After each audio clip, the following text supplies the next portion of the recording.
이근희 집사님의 간증문을 받고 또 아들인 규서 청년의 간증문을 받으면서 한 해 동안 우리의 삶을 뒤돌아보게 되고, 우리의 삶의 영원한 소망은 오직 예수 그리스도의 복음밖에 없구나라고 하는 큰 위로를 받게 되었습니다. 삶을 나누고 간증을 나눈다는 건 쉽지 않은데요, 오늘 귀한 말씀을 나눠주신 우리 이근희 집사님 위해서 다시 한번 박수로 축복할까요?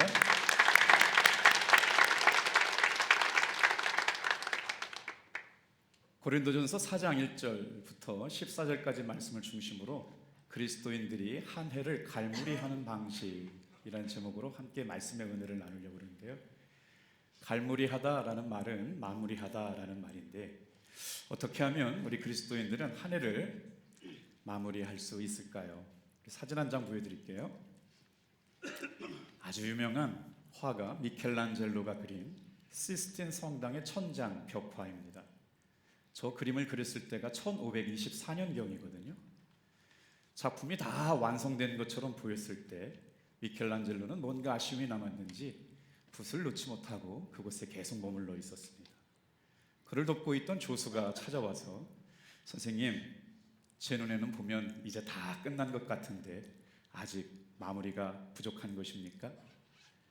자네 눈에는 끝난 것으로 보이지만 내 눈에는 아직 끝나지 않았다네. 그리고 나서도 몇 달을 계속해서 그 작품에 매물러 있었어요.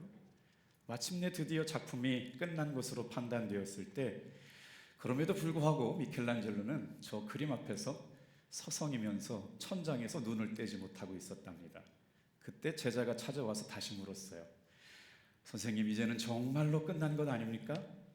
그랬더니 이때 미켈란젤로가 아주 유명한 말을 남깁니다. 우리 다 같이 한번 따라해 볼게요. 내 눈에는 끝났는데 주님 보시기에는 어떨지 모르지. 올 한 해 정성을 다하고 최선을 다해서 열심으로 달려오셨는데, 우리는 최선을 다한다고 했지만 주님 보시기에 어떨는지 모릅니다. 한 해를 결산하는 마지막 주일 예배, 또 성구 영신을 준비하는 성년 주일, 그리고 우리 교회로서는 당회가 있는 날이거든요. 한 해를 결산하면서 우리의 믿음을 돌아보는 날 되었으면 좋겠습니다. 이때 우리는 무엇을 돌아보고 다시 한번 우리의 믿음을 생각해야 할까요? 고린도전서 4장 1절 2절 말씀을 같이 한번 읽어보겠습니다. 시작. 사람이 마땅히 우리를 그리스도의 일꾼이요 하나님의 비밀을 맡은 자로 여길지어다. 그리고 맡은 자들에게 구할 것은 충성이니라. 사도 바울에게서 목회를 하는 동안 어려웠던 일들이 있었는데, 어려웠던 일이 뭐냐면 사도권 논쟁이었어요. 예수님의 12사도는 분명한 신분이 있었거든요. 그런데 사도 바울은 예수님의 12제자 반열에 들지 못했어요. 어느 날 강권적으로 예수님을 만나게 되면서 사도의 직임을 감당하고 개척하고 선교하는 가운데 고린도 교회에서 사도 바울의 사도권 논쟁이 불게 되었죠. 교인들로부터 근거 없는 비난, 심판, 이런 일들이 생겼던 이유는 고린도 교회에 파당이 생겼기 때문입니다. 파당이 생기면 어떤 일이 일어나요? 자기 편, 남의 편 가르기 시작하죠. 그래서 다른 편에 서 있는 사람들은 무조건 비난하고 심판하게 됩니다. 교회의 주인이 예수님이셔야 하는데 예수님이 교회의 주인 되지 않고 사람이 교회의 주인 되니까 사람들이 편을 가르고 파당을 짓게 되었다는 것이죠. 사랑하는 성도 여러분, 올 한 해를 갈무리하면서 우리 교회는 다 같이 한번 따라해 볼까요? 예수님이 주님 되시는 교회. 오늘 4장의 말씀을 묵상하기 전에 사도 바울이 고린도전서 1장, 2장, 3장에 어떤 말씀을 전했는가를 살펴보면 더 큰 은혜가 되거든요. 2장에서는 사도 바울이 고린도 교회 성도들에게 편지하는데 어떤 편지를 하느냐? 놀랍게도 고린도 교회 성도들에게 하나님의 감추어졌던 비밀을 말했다는 거예요. 여러분, 신앙생활하면서 우리가 놓치지 말아야 할 게 뭘까요? 하나님의 비밀을 간직한 사람인가? 근데 그 하나님이 사도 바울이 전한 복음 안에는 하나님의 비밀이 있어요. 그 비밀 속에 뭐가 담겨져 있느냐? 하나님의 지혜가 담겨 있다는 거예요. 다 같이 한번 따라해 볼게요. 하나님의 지혜, 하나님의 비밀. 고린도전서 2장에 보면 사도 바울이 고린도 교회 성도들을 향하여 하나님의 비밀과 하나님의 지혜를 말씀하고 있는데 그것이 무엇이라고 말씀하고 있냐면 그게 바로 십자가 예수 그리스도라는 거예요. 오늘 우리가 신앙생활을 열심히 하고 한 해를 돌아보면서 여러분 하나님의 풍성한 비밀, 하나님의 지혜, 예수 그리스도의 십자가 옆에 여러분 집중할 수 있는 믿음의 성도들이 다 되기를 축복합니다. 또 오늘 교회 나온 것은요 그냥 나온 게 아니에요. 기적 같은 일이 아닐 수가 없어요. 놀랍게 사도 바울은 하나님의 지혜, 하나님의 비밀은 성령님의 감동 주심이 없으면 그것이 믿어지지 않는다는 거예요. 그러니 오늘 이 자리에 나와서 예배드리는 성도 여러분, 예수님이 나의 주님이라고 하는 것이 믿어지는 것은요 성령님의 전적인 은혜인 줄로 믿습니다. 그러면서 사도 바울이 부탁을 하는데 어떤 거냐? 성령님의 도우심이 없이는 하나님의 비밀을 깨닫지 못하고 하나님의 지혜를 알지 못하는데 그런 사람들이 어떻게 교회에서 편을 가르고 편당을 지어서 분열하게 만드느냐? 그렇게 하면 안 된다라고 하는 책망과 경고의 말씀을 주시는 것이죠. 그래서 고린도전서 3장 11절 말씀에 보면 우리 다 같이 한번 따라해 볼게요. 예수 그리스도 외에는 교회의 기초가 될 수 없다. 이런 말씀을 지금 사도 바울이 전하고 있는 가운데 4장에 넘어왔습니다. 사도 바울은 이렇게 온전히 어떻게 하면 하나님이 기뻐하시는 교회를 이루어갈 갈망을 가지고 우리에게 말씀합니다. 하나님의 비밀을 맡은 사람. 그리고 나서 사도 바울은 자신의 신분을 분명히 알았어요. 나는 예수 그리스도의 종입니다. 나는 그리스도의 일꾼입니다 라고 하면서 자신의 정체성을 잊지 않았다는 거죠. 오늘 이 말씀을 통해서 한 해를 갈무리하는 그리스도인들은 어떻게 성경적인 마무리를 할 수 있을까를 세 가지를 묵상하려고 합니다. 첫 번째 한번 따라해 주시겠어요? 사람을 판단하지도 사람에게 판단받지도 않습니다. 3절 말씀에 보면 사도 바울의 진심이 담겨져 있거든요. 우리 3절 말씀 사도 바울의 진심을 한번 읽어볼까요? 시작. 너희에게나 다른 사람에게나 판단받는 것이 내게는 매우 작은 일이라. 나도 나를 판단하지 아니하노니. 제가 이 말씀을 2주 전부터 묵상하기 시작했거든요. 다 귀한 말씀인데 나도 나를 판단하지 않는 만다. 사도 바울이 자신의 고백이에요. 사람에게도 판단받지 않고 사람을 판단하지도 않을 뿐더러 나도 나를 판단하지 아니하리라. 성경책 옆에 성경책이라고 하는 유진 피터슨 목사님이 쓰신 메시지 성경에 이 말씀이 어떤 의미일까 본래적인 의미를 찾기 위해서 메시지 성경으로 한번 읽어드려 볼게요. 나도 나를 판단하지 않는다는 말이 무슨 의미일까 들어보세요. 여러분은 우리 지도자들을 무슨 대단한 사람이라도 되는 양 여기지 마십시오. 우리는 그리스도의 종이지 그분의 주인이 아닙니다. 여러분이 나를 어떻게 생각하든 사람들이 나를 어떻게 평가하든 그것이 내게는 조금도 중요하지 않습니다. 나는 내 자신을 평가하지 않기 때문입니다. 그러한 일로 비교하는 것은 무의미합니다. 나는 여러분의 좋은 안내인 되기에 어긋날 만한 한 일을 한 적이 없습니다. 그렇다고 내가 대단한 사람이라고 하는 뜻은 아닙니다. 다 같이 한번 따라해 볼까요? 그런 판단을 내리시는 분은 주님이십니다. 사도 바울이 어떻게 이런 말을 할 수 있었을까요? 자기 안에 예수님이 충만하게 거하심을 경험했기 때문에 이런 말하는 겁니다. 너무나도 분명한 자신의 삶의 정체성을 가지고 살아가기 때문에 그렇다는 거죠. 사도 바울도 자신을 비난하는 말을 들었어요. 판단하는 말을 들었어요. 그런 말을 들을 때 조심스럽게 자신의 삶을 뒤돌아보았다는 것이죠. 이런 말을 들을 만한 행동을 한 적이 있는가?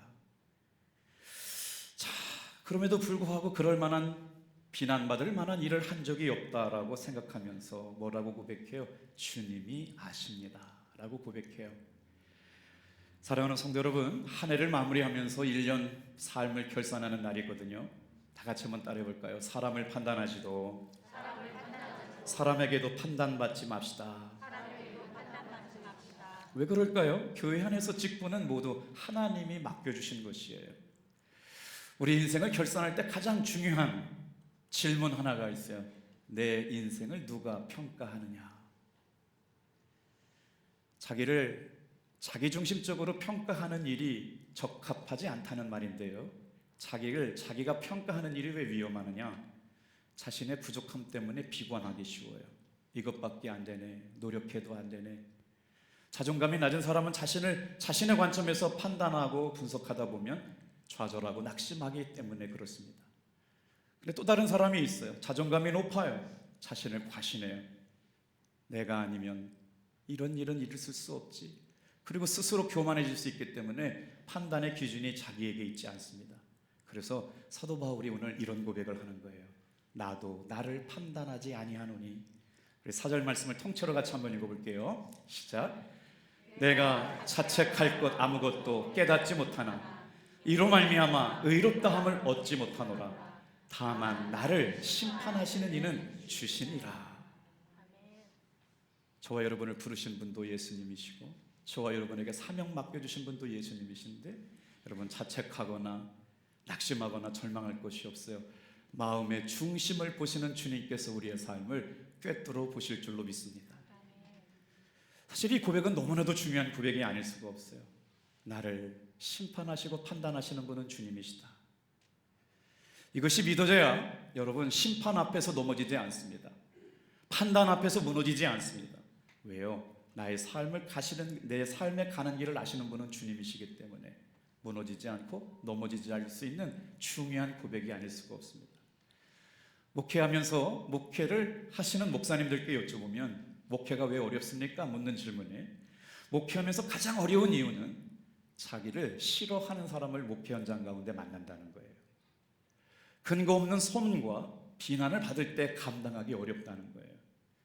여러분, 한 해 동안 누군가로부터 비난을 받거나 판단을 받거나 감당하기 어려운 이야기를 들었을 때 사도 바울의 심정을 묵상하시길 바랍니다. 그 사람 때문에 못 살겠다고 얘기했던 때가 우리들의 마음인데, 말씀을 묵상하다 보니까 사도 바울이 그런 반응을 보이지 않았어요. 어떻게 했냐고요? 자신이 판단받고 자신이 무너지게 되었을 그때라도 자기 자신을 돌아보면서 비난한 사람도 때로는 자기를 유익하게 하고 있음을 깨달았다는 겁니다. 자기를 판단하고 있는 사람도 자기에게 뒤돌아보니 유익된 일들이 있었다는 거예요. 어떤 일일까요? 부족하고 연약함을 알고 있었기 때문에 더 겸손해지게 된 겁니다. 내 힘 가지고 내 능력 가지고 안 되기 때문에 주님 앞에 눈물로 한 번 더 기도하게 되는 겁니다. 노력도 해보고 힘도 써봤지만 연약하기에 더 겸손하게 기도하고 주님만 바라보게 하였기에 나를 아프게 하고 판단하고 심판했던 그 사람들에게 오히려 감사하고 있는 사도 바울의 모습을 보게 됩니다. 이것이 바로 예수님만 초점 맞추고 살아가는 성도들의 삶의 결산이 아닐까요? 그래서 여러분, 한 해를 마무리하면서 우리가 누군가를 판단하고 누군가를 이야기할 때는 조심하고 더 조심해야 합니다. 그 말 때문에 큰 시험과 상처를 받는 이들이 교회 공동체 안에 있기 때문에 그렇죠. 그래서 성경은 남을 판단하고 정죄하는 일을 조심하라고 마태복음 7장 1절 2절에서 말씀하고 있어요. 우리 같이 한번 읽어볼게요. 시작. 비판을 받지 아니하려거든 비판하지 말라. 너희가 비판을 받을 것이요 너희가 헤아리는 그 헤아림으로 너희가 헤아림을 받을 것이니라. 한 해를 마무리하면서 우리는 결산에 중요한 의미를 갖고 있습니다. 사람을 함부로 판단하지도 말고 사람으로부터 판단받지 말고 우리의 삶을 판단하시는 주님의 판단과 심판을 두려워하며 떨림으로 주님의 인도하심을 바라볼 수 있게 되기를 축복합니다. 4절 말씀 한번 따라해 볼게요. 다만 나를 심판하시는 이는 주님이시라. 근데 이 말씀을 딱 읽다가요 6절로 넘어갔는데 대단히 이상한 말씀이 나와요. 우리의 판단의 기준이 어디에 있느냐? 여러분 6절 말씀에 주목하는 말씀이요, 기록된 말씀 밖으로 넘어가지 말라. 우리의 삶의 기준이 예수님이신데 또 다른 기준을 제시하고 있거든요. 우리의 삶의 성공과 실패의 기준은 누구냐? 하나님 말씀 밖으로 넘어가지 말라는 거예요. 올 한 해 여러분 애쓰고 수고하고 정성을 다해서 최선을 다해서 교회를 섬겨주셨어요.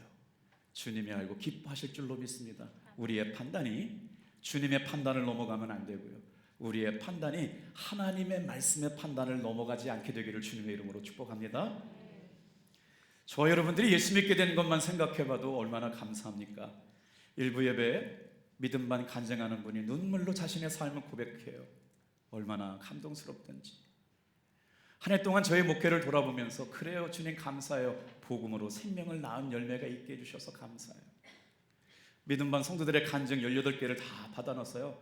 하나같이 너무나도 귀하고 아름다워서 다 나누고 싶어가지고 1월 5일날 다시 모이라고 그랬어요. 내가 주님으로 영접한 그분 예수, 나를 창조하신 분 예수, 무엇보다도 나를 사랑하시는 예수. 오늘 이 시간 예배하는 사랑하는 성도 여러분, 이 은혜가 예배를 드릴 때마다 나를 창조하시고 나를 사랑하시고 내가 주인으로 모신 예수님의 사랑이 예배 때마다 넘쳐나게 되시기를 주님의 이름으로 축복합니다. 이걸 은혜라고 그래요. 은혜 받은 사람의 이야기를 듣다 보면 우리의 마음도 뜨거워지죠. 이근희 집사님의 말씀을 들으면서도 저도 많이 읽고 또 읽고 또 읽어서 부탁을 드렸어요. 사랑하는 성도 여러분, 나를 가장 정확하게 하시고 가장 완벽하게 하시고 가장 공정하게 판단하실 분은 나의 삶에 가는 길에 부족함이 없는 것을 아시는 주님께서 위로하시고 은혜 베풀어 주실 줄로 믿습니다. 우리가 한 해를 마무리하면서 신실한 그리스도인들의 삶의 모습이 뭘까요? 다른 사람을 판단하지도 않고 다른 사람의 판단도 받지 않으면서 우리의 판단은 오직 예수님께만 있다는 걸 말씀을 드렸어요. 두 번째, 그리스도인들이 한 해를 마무리하면서 갈무리하는 방식 중에 두 번째는 어떤 걸 생각할까요? 다 같이 한번 따라해 보겠습니다. 하나님의 비밀을 맡은 사람처럼 충성합니다. 여러분, 주님께서 우리를 평가하시고 판단하시는 기준이 뭘까요? 우리를 책망하시거나 우리를 혼내시거나 우리를 여러분 죄책감을 갖게 하시려고 하는 게 의도가 아니었어요. 하나님께서는요, 처벌에 우리의 판단이 있지 않고요, 우리를 사랑하시는 것에 주님의 마음이 있는 줄로 믿습니다. 사도 바울이 자신의 신분을 그리스도의 일꾼이라고 말해요. 하나님의 비밀을 맡은 사람. 한번 생각해 보세요. 한 해 동안 나는 하나님의 비밀을 맡은 사람처럼 살아왔나? 그리스도의 종의 신분처럼 살아왔나? 그 다음에 따라 나오는 단어가 충성이거든요. 우리 2절 같이 한번 읽어볼게요. 2절 말씀 시작. 그리고 맡은 자들에게 구할 것은 충성이라. 그래서 충성이란 말을 빨간 글씨로 하는데 헬라말 원어에는요 뭐라고 써 있냐면 피스티스라고 표현되어 있어요. 피스티스. 여기에 중요한 의미가 담겨져 있어요. 보세요. 충성이란 말은 주인을 믿는다라는 말입니다. 한 해 동안 내 삶을 돌아보면서 내 주인 되신 예수님을 믿고 살았나? 이게 충성이에요. 그런데 여러분, 예수님을 믿음으로 말미암아 우리는 구원받습니다. 주인을 믿어드리는 것이 충성인데요, 충성의 깊은 영적인 두 번째 뜻이 있어요. 다 같이 한번 따라해 볼게요. 하나님께서 나를 믿어주실 때 복이 임합니다. 잘 따라오고 계세요? 하나님이 주신 생명 예수님을 믿음으로 말미암아 나는 구원받았는데요, 이게 충성이에요. 주인을 믿어드리는 것, 내 영혼의 주인을 믿는 것. 그런데 그 주인이 나를 인정해 주는 것이 복이 임하는 거예요. 다시 한번 따라해 볼게요. 하나님께서 나를 믿어주실 때 복이 임합니다. 이게 충성이라고요. 성가대 찬양을 하는데 누가 인정을 하느냐? 하나님께서 정말 애썼구나, 최선을 다했구나, 마음의 중심을 다해서 예비했구나, 하나님이 인정하게 될 때 여러분 찬양대에 복이 임하게 될 줄로 믿습니다. 여러분, 이게 충성이었어요. 믿음으로 말미암아 구원받는데 그 믿음이 주님이 내 삶의 주인입니다 라고 하는 고백으로부터 시작돼서 충성해요. 맡은 바 직임이 있다는 거예요. 그 직임이 뭐예요? 하나님께서 나를 보고 믿어주는 것, 이게 충성이래요. 최선을 다했구나, 정성을 다했네, 그 어려운 때 어떻게 믿음을 지켰니? 억울하고 힘들 때 그걸 어떻게 이겨냈어? 사람이 인정해 주는 게 아닙니다, 여러분. 주인 대신 예수님께서 인정해 주는 것, 이게 충성입니다. 조종은 믿을만 해. 조종은 내가 보장해. 주님께서 나를 믿어주시는 것, 그것으로 나에게 복이 임한다는 것. 여러분, 주님께서 사도 바울을 통해 말씀합니다. 다 같이 2절 같이 읽어볼게요. 시작. 그리고 맡은 자들에게 구할 것은 충성이니라. 주인을 믿어드리고 주인이 나를 믿게 될 때 복이 임하는 것, 충성. 하나님의 자녀가 되고 나서부터 우리의 신분은 바뀌게 됩니다. 하나님께서 나를 하나님의 자녀라고 자격을 부여주셨어요. 그러면 어떻게 될까요? 그때부터 하나님의 기준이 내 삶의 기준이 돼요. 돈을 주면 망치게 되는데 하나님께서 돈을 주실 리가 없습니다. 명예를 주면 교만해지는데 어떻게 명예를 줄 수가 있어요? 잘 살게 만들어주면 하나님 잊어버리고 성경 떠나고 예배를 잃어버린 사람 될 텐데 어떻게 복을 줍니까? 그가 하루를 살아온 삶의 이력을 보니까 어떻게 이겼는지, 어떻게 순종했는지, 어떻게 섬겼는지 주님께서 알고 계시다라는 말씀이에요. 우리 한번 따라해 볼게요. 충성이란 하나님이 나를 믿을 수 있게 하는 것입니다. 이게 충성된 종이에요. 놀랍기도 하고 감동스럽지 않습니까? 주님이 나를 믿어주셔야 될 텐데 내 자랑 갖고 했나 봐요. 신동욱 교수님이 전국의 감리교 지방회를 만나거나 사경회를 만나면 열심히 불려다녔다는 거예요. 그런데 뭐라고 간증하세요? 대장암이 걸리고 나서 지난날 부흥했던 모든 것들을 회개했대요. 주님, 제가 가짜였어요. 제 자랑하고 다녔네요. 그리고 나서 여러분, 집회가 끝났는데 45분을 기도를 인도하세요. 제가 마지막 날 사회여가지고요, 계속 눈이 마주쳐가지고 30분까지는 그렇게 참게 됐는데 그 다음부터 15분을 더 기도하시는데 중간에 막 나가기도 했어요. 제가 더 조바심 나더라고요. 그래서 집회가 끝나고 나서 목양실 이렇게 목사님께, 교수님께 물어봤어요. 목사님, 저도 집회를 나가보지만 대충 9시에 다 끝나는데 오늘 45분이나 기도를 더 하셨습니다. 그리고 30분에는 진짜 끝낼 줄 알았는데 그 뒤로 10분, 15분 더 하셨어요. 목양실에서 이런 말씀이에요. 목사님, 나는 오늘 이 시간이 마지막일 줄 몰라요. 하나님께서 내가 다시 한번 언제 연합성회에 강사로 설 수 있을지 몰라요. 마지막일 줄 몰라서 그랬어요. 그런데 기도할 때마다 달라지는 겁니다. 5분이 다르고 10분이 다르고 15분이 달라져요. 사랑하는 성도 여러분, 지금이야말로 주님 앞에 다 같이 한번 따라합시다. 비밀을 맡은 사람처럼 충성해야 합니다. 하나님이 인정해 주시면 복이 임하니까. 사람 앞에 인정받지 말고 판단받지 말고 주님이 알고 계시잖아요. 그래서 사역자는 하나님의 비밀을 맡은 사람들이에요. 하나님의 일꾼으로 부르심을 받았어요. 여기서 일꾼이라고 하는 말이 본래적인 의미가 뭐냐면 배가 3층 구조로 되어 있어요. 1층 갑판 위에는 지도자들이 있습니다. 2층에는 중간 일을 하는 사람이 있어요. 마지막 3층, 지하 3층에는요 노예들이 노를 젓고 있습니다. 사도 바울은 주님의 노예예요. 주님의 일꾼이에요. 주인의 처분만 바라보고 살아가는 거예요. 노를 저어라! 그러면 노 젓고 살아가는 겁니다. 목소리가 좀 큰 것 같은데 모니터를 줄여주시는가 제 음성을 좀 줄여주세요. 굉장히 좀 크게 들렸어요. 그런데 여러분, 사도 바울이 그 은혜를 알았잖아요. 그리고 나서 5절에 이렇게 말씀해요. 얼마나 힘들었니? 얼마나 눈물 나니? 얼마나 애썼니? 그러면서 5절 말씀에 뭐라고 말씀하세요? 다 같이 한번 따라해볼게요. 그때 각 사람에게 하나님으로부터 칭찬이 있으리라. 사람이 뭐라고 해도, 누가 판단해도, 왜 그거밖에 안 되냐고 말해도 중심이 예수님 안에 있는 사람에게 칭찬하시는 하나님의 은혜를 말씀하고 있어요. 우리 통으로 한번 5절 말씀 같이 한번 읽어볼게요. 5절 말씀 시작. 그러므로 때가 이르기 전 곧 주께서 오시기까지 아무것도 판단하지 말라. 그가 어둠에 감추인 것들을 드러내고 마음의 뜻을 나타내시리니 그때 각 사람에게 하나님으로부터 칭찬이 있으리라. 우리 옆에 분에게 고백했으면 좋겠어요. 올 한 해 고생 많으셨습니다. 시작. 성도님 덕분에 행복했습니다. 시작.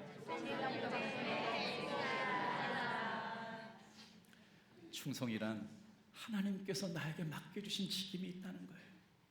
그 말씀을 순종하고 믿음으로 감당하게 될 때 하나님께서 복을 주셨다. 믿는 자들에게 구할 것은 여러분 변명이 아니고 핑계가 아니고 자랑이 아니라 충성인 줄로 믿습니다. 충성에 두려운 것은요, 내가 인정하는 게 아니고요, 하나님이 나를 믿어주는 겁니다. 고생했구나, 애썼구나, 감당하기 어려운 그때 믿음을 지켰구나, 예배하지 못할 때 예배 드렸구나. 오늘 이 은혜가 한 해를 갈무리하는 사랑하는 성도들에게 하나님의 복음, 하나님의 비밀, 하나님의 지혜를 맡은 사람들처럼 충성하며 한 해를 갈무리하는 성도들 되기를 축복합니다. 세 번째, 우리는 한 해를 어떻게 마무리해야 할까요? 다 같이 한번 따라하겠습니다. 사랑함으로 복음을 전했습니다. 사도 바울이 고린도전서 4장 말씀을 써가면서 뭐라고 했냐면, 교회 안에 앞으로 다툼이 계속 일어날 거야. 에이, 사도 바울 같은 위대한 사도가 개척한 교회가 싸움이 일어나면 되나요? 그런데 싸움이 일어나고 있습니다. 다툼이 일어나고 있어요. 사도를 못 믿어요. 불신하고 있어요. 저 사람은 예수님의 사도가 아닙니다. 그런 얘기를 듣고 목회하는 사도 바울의 마음이 어땠을까요? 좀 믿어주세요라고 얘기하지 않았을까요? 좀 기다려주세요라고 얘기하지 않았을까요? 그러면서 사도 바울이 40의 하나님 감한매를 맞으면서 자기에게 하나님께서 주신 은혜를 얘기해요. 언제요? 우리가 이런 사람들이 다 될 때 교회가 하나님이 기뻐하시는 교회가 될 줄로 믿습니다. 12절 13절 사도 바울의 고백이에요. 같이 읽어보겠습니다. 시작. 또 수고하여 친히 손으로 일을 하며 모욕을 당한 즉 축복하고 박해를 받은 즉 참고 비방을 받은 즉 권면하니 우리가 지금까지 세상의 더러운 것과 만물의 찌꺼기 같이 되었도다. 사도 바울의 마음이 좀 느껴지세요? 어떻게 사도 바울은 저런 마음을 갖고 목회할 수 있었을까? 제 자신이 너무 부끄럽게 여겨지더라고요. 고난의 길인 줄 알아요. 눈물 나는 일인 줄 알아요.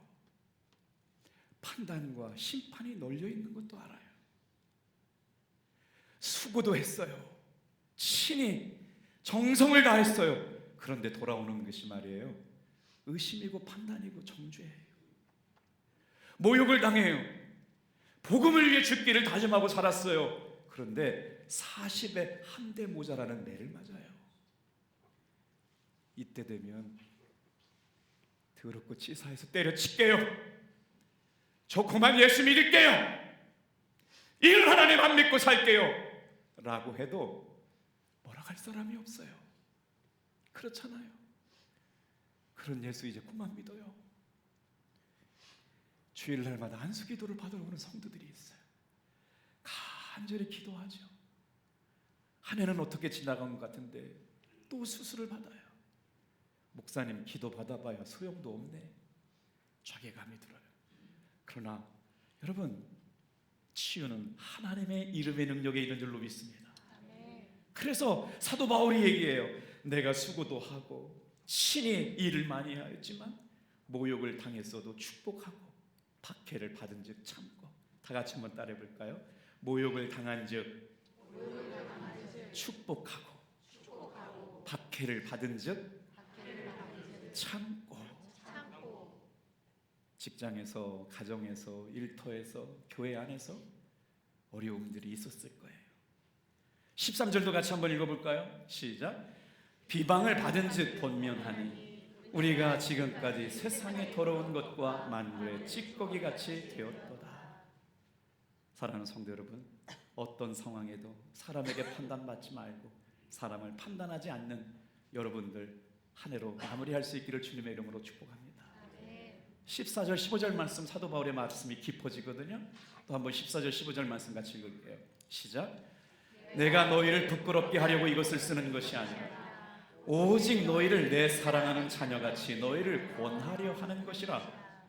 그리스도 안에서 1만 스승이 있으되 아버지는 많지 않으니 그리스도 예수 안에서 내가 복음으로 너희를 낳았습니다. 한 해를 갈무리하는 사랑하는 성도들의 인생 결산, 복음이 복음을 낳고 생명이 생명을 낳는 이것이야말로 성도들이 한 해를 갈무리하는 방식인 줄로 믿습니다. 여러분, 오늘 제자를 낳고 계신가요? 믿음의 아들, 딸들을 낳고 계신가요? 믿음의 아들, 딸들이 예수를 구주로 영접하고 살아가고 계신가요?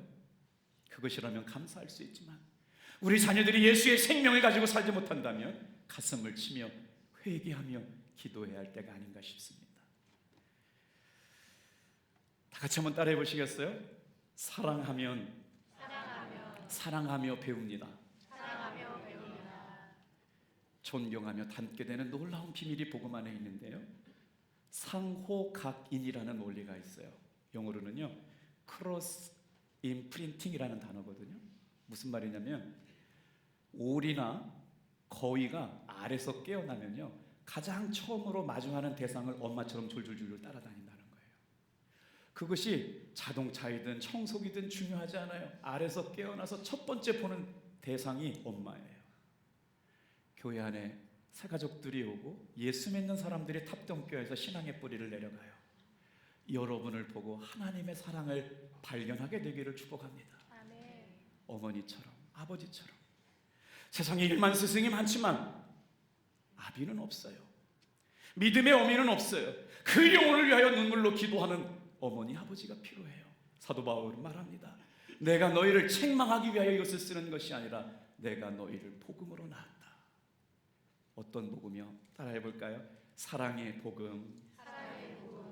오늘 저와 여러분들이 오직 예수님을 바라보고 사랑을 깨닫고 배우고, 장로님을 바라보고 사랑을 깨닫고 배우고, 성가대에 들어가서 권사님, 집사님을 바라보고 사랑을 깨닫고 배우고, 교회학교 어린이들이 선생님의 말씀을 듣고 하나님의 사랑과 예수님의 사랑을 깨닫고 배우고 존경하듯이 이런 복음의 생명력이 각인되는 아름다운 역사가 일어나기를 주님의 이름으로 축복합니다. 아멘.